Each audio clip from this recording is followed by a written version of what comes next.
Good morning, all you freedom-loving patriots out there. Craig Gibson here with Sons of Liberty, and this is Constitution Coffee and Service. All right, so to get this week kicked off, we are running Overwatch Coffee Shop's Ladder Company. This is our coffee roast that is dedicated to the men and women of the fire service. It is our smooth brandy flavored coffee. So we're going to be brewing it up all week. Hope you get a chance to stop by and give it a try. Of course, we do have the sample bags as well as the 1 pound bags available. And we've got lots of great flavors to choose from. We're also, we have 2 other flavors already pre-planned for release. And we're working on bringing out some others. Some more plain coffees as well as some more flavored coffees. So I hope you guys will enjoy it. And we'll see where this goes. All right, so today I want to talk about the 9th and 10th Amendments. And the reason we're doing these two together, of course, is because they go hand in hand. They almost word for word describe the same thing. All right, so the 9th Amendment says that the enumeration in the Constitution of certain rights shall not be construed to deny or disparage others retained by the people. So, in other words, just because something may not be written down in the Constitution itself, there are certain human rights that every human being on earth should have. And just because it's not written in the Constitution doesn't mean they don't exist, doesn't mean that they don't apply to you, and doesn't mean that you don't have them. Unfortunately, as with everything in text form anymore, whether it's the Constitution, the Declaration of Independence, the Bible, everybody has their own interpretations of it, and sometimes things get interpreted in a way to justify evil. There's several things that are in our laws that people will claim, well, it's their human right, it's their constitutional right, and it is neither. But that's for a whole different discussion. Now, the 10th Amendment takes it a little bit further and says that the powers not delegated to the United States by the Constitution, but not prohibited by it to the states, are reserved to the states respectively and to the people. So, and I know we've seen plenty of examples where states have bordered on, if not completely crossed the line, when it came to defying the Constitution of the United States with their own Constitution, with their laws. We see it quite a bit in places like California, New York, in areas like Chicago. But and of course it usually has to do with the First Amendment or the Second Amendment. But essentially the idea was that just because the power was not given to the United States as a whole, as long as the powers, the constitutions, the laws of the individual states did not go against the Constitution of the United States, then that was okay. And so it was the right of the people to be able to vote on such things, again, as long as it didn't go against the Constitution. Unfortunately, we see a lot where that happens. You've got radical judges out there who will basically do away with people's votes because they don't like it. They don't like what came to be. It just amazes me how these judges, these people that are supposed to be honorable, will turn around and totally crush things that the people vote for. It would have been perfectly constitutional and within their constitutional rights to do so. But the judges didn't like it because their liberal ideas and their liberal views, it went against that. So, again, And you're probably going to hear this every single week we do this. The silent majority must stop being silent. It is time for us to stand up for our rights and take our country back. We are the majority, guys. We're the majority. Yeah, we need to quit bickering and fighting with ourselves, and we need to stand up, and we need to take this country back from the corrupt politicians, the corrupt judges, the corrupt lawyers that plague our justice system, that plague the White House and the Congress and the Senate and the town halls and city halls and state capitol buildings. It is time for us to take our country back. Our founding fathers would be so ashamed right now because they fought and they stood next to their countrymen and they bled and they died to make sure that we could have this today. And we're just standing by and we're just letting it happen. We're letting our rights be eroded away. And it's time that we stand up and we say enough is enough. No more. We have people that are out protesting. We have people that are out destroying cities, burning buildings, destroying businesses, vandalizing property, killing people, injuring people. For what? In the name of Black Lives Matter. Okay? In the name of some injustice that they believe is taking place here in America. These are the same people who believe that there should be reparations for something that they never actually endured. Slavery ended over 150 years ago. Okay? So no one alive today in America that was born in America, has lived in America their entire life, was never the victim of something like sex trafficking or human trafficking, has ever been a slave.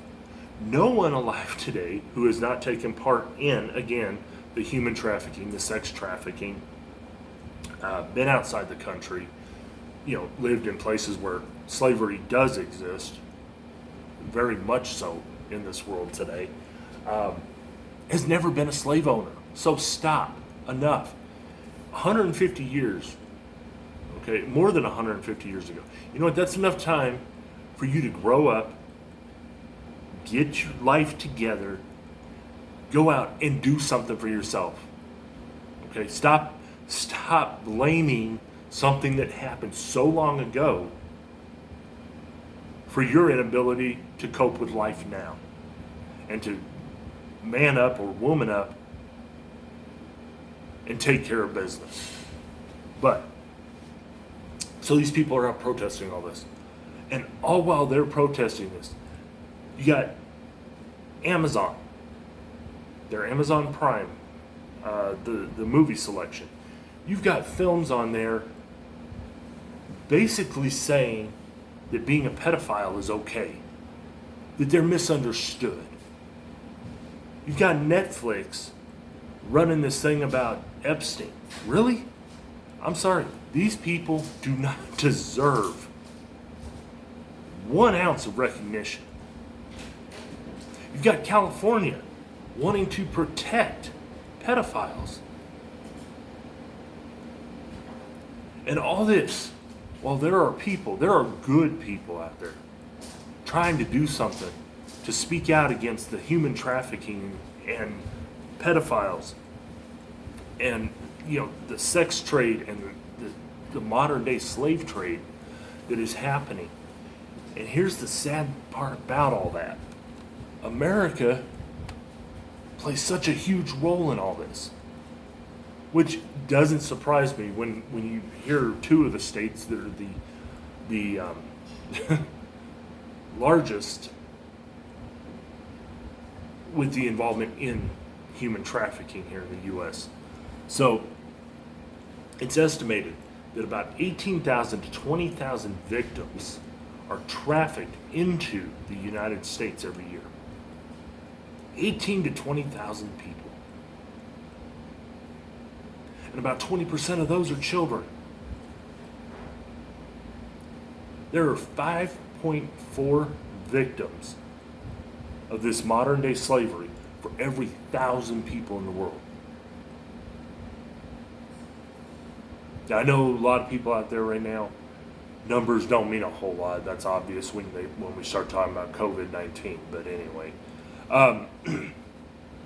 according to the Department of State, the top 3 states with the most trafficking activity are California, big surprise there. New York, again, big surprise there. And Texas. Now, that's not a big surprise with Texas either, primarily because of where Texas sits. And because of liberal Democrats fighting to keep walls from being built. You know, they want to mark it as racist. Number one, it has nothing to do with race. It has to do with laws, and it has to do with protecting people. Not just people here in America, but those that are being smuggled across that border into this modern day slavery.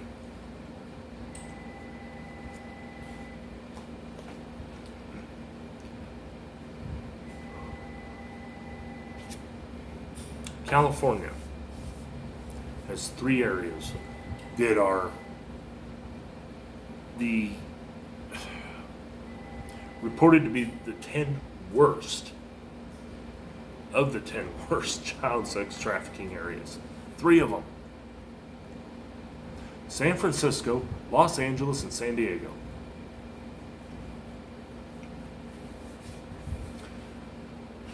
Now, I say all this because there is a group of people who is working hard to put together a short film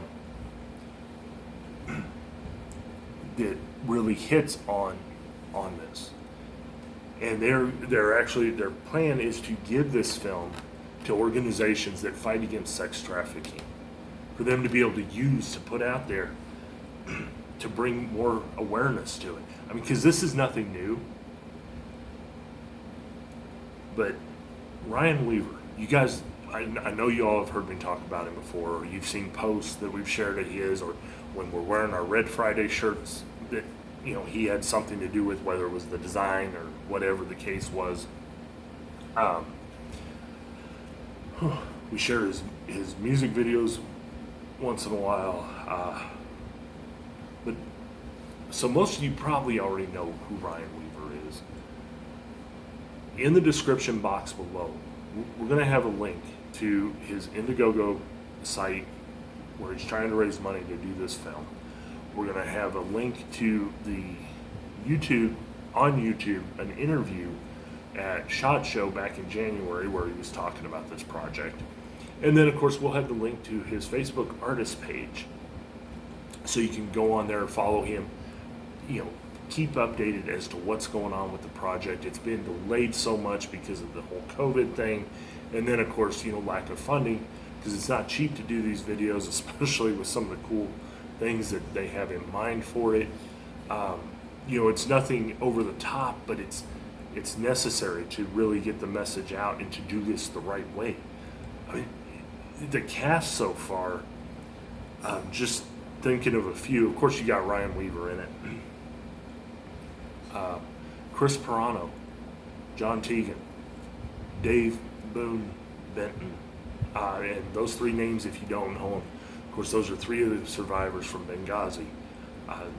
I know Chris has done stuff with Ryan before on another music video in Burn. So, you know, you got them. Craig Sawman Sawyer. You know, anybody who's into the MMA and that whole world, you know who he is. So the cast, and there's so many other names on there that I can't remember all of them.